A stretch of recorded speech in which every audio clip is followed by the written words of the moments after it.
Baik, Anda masih bersama kami. Kita masih punya waktu kurang lebih 5 menit lagi ke depan ya. Saya langsung saja ke Charles dulu nih. Charles, ya kan sebagai remaja gitu ya.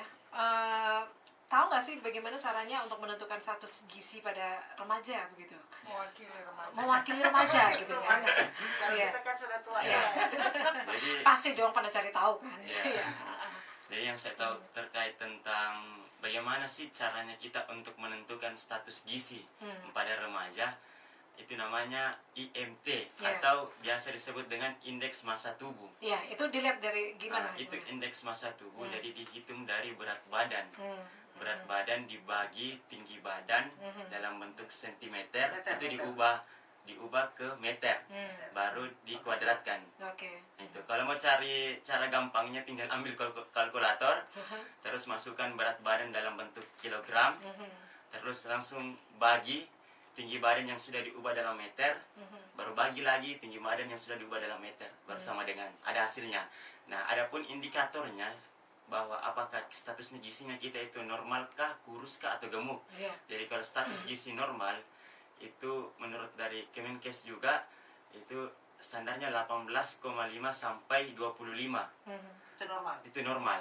Nah, kemudian di bawah dari 18,5 itu kurus, dan di atas dari 25 itu obesitas. Ya, overweight baru obesitas. Overweight dulu baru obesitas. Oke. Gimana nih, Bu? Oke. Iya.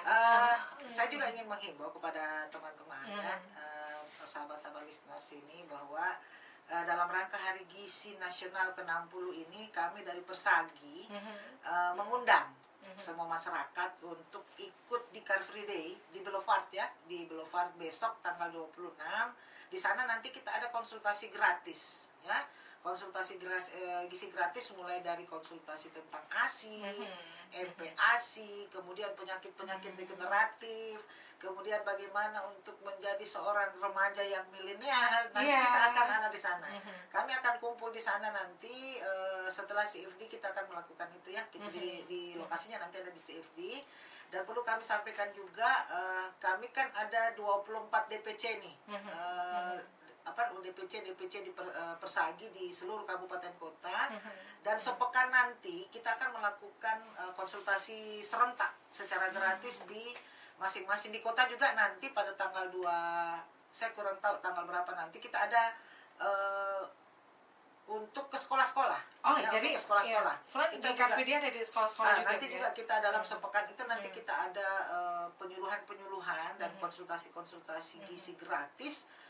Khusus untuk anak-anak remaja milenial. Nanti kita akan masuk ke sekolah-sekolah.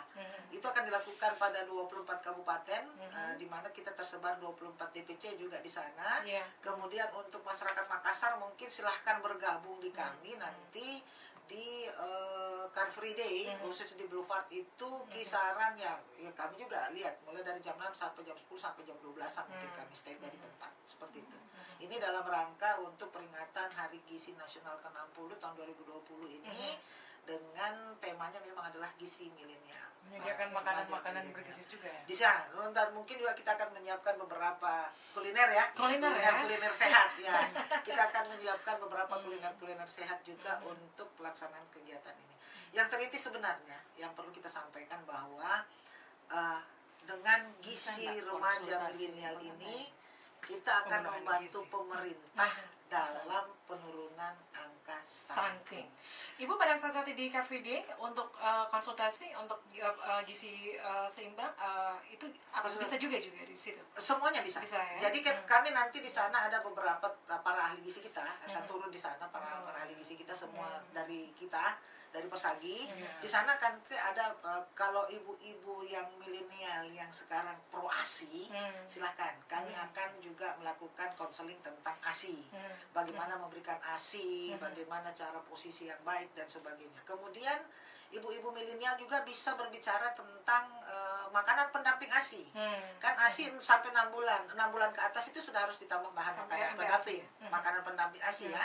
Tetap ASI tetapi sampai 2 tahun ditambah dengan MPASI. Nah, bagaimana MPASI yang bagus 4 bintang dan sebagainya yang milenial itu nanti juga bisa dikonsultasikan di sana. Kemudian bagi kita yang remaja putri, bagaimana menciptakan body image yang betul bodinya bagus, tetapi body bagus kemudian dengan tetap terpenuhi gizi seimbangnya juga bisa diperoleh di sana. Bagi ibu-ibu yang lain yang ada misalnya menderita penyakit degeneratif misalnya DM, kemudian hipertensi, asam urat dan sebagainya, jantung sebagainya, kami juga ada tempat konsultasinya. Jadi seluruh terkait dengan konsultasi dalam rangka continuum of care atau seluruh siklus hidup itu kita siapkan di sana, insya Allah.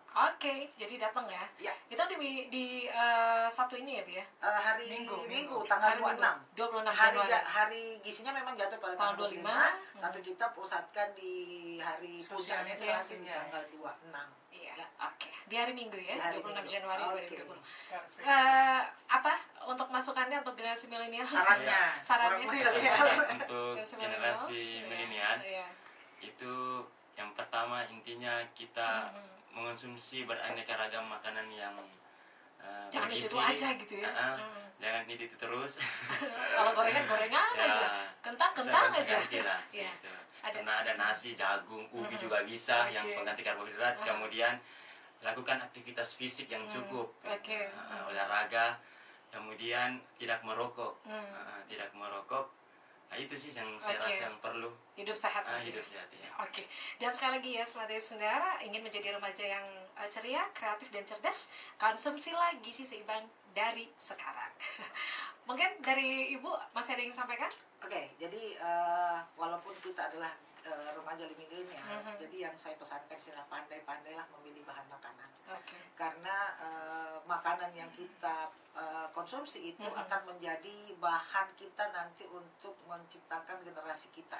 Kenapa demikian? Karena sebagai remaja putri maupun remaja putra adalah cikal bakal untuk meneruskan generasi kita yang lebih berkualitas. Jadi dalam kesempatan ini saya sampaikan, mari kita mengkonsumsi makanan yang seimbang, ya seperti juga mungkin contoh yang disampaikan tadi oleh Charles, bahwa walaupun kita milenial tetapi kebutuhan zat gizi kita terkait dengan energi, protein, karbohidrat, lemak dan air, jangan lupa air ya, dan hindari merokok dan alkohol.